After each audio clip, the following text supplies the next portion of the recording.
ఈ మధ్యలో మీకు వచ్చిన అటువంటి అడ్వాంటేజో డిసడ్వాంటేజో టెక్నాలజీ అందుబాటులోకి రావడం.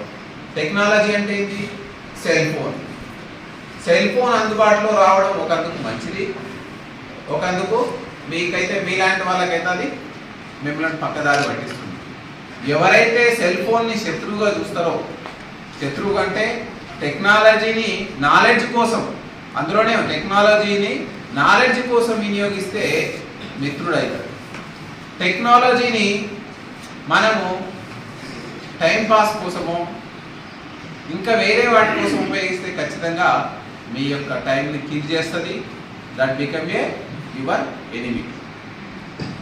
అట్లానే మంచి ఫ్రెండ్షిప్, ఎందుకంటే ఇప్పుడు మీరు ఎదిగే క్రమంలో మంచి ఫ్రెండ్షిప్ అనేది చాలా ఇంపార్టెంట్.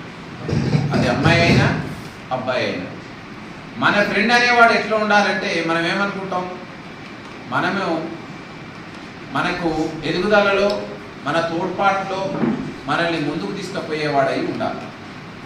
కానీ మనం ఏం చేస్తాం, చాలామంది అబ్బాయిలు చూస్తారు అన్నీ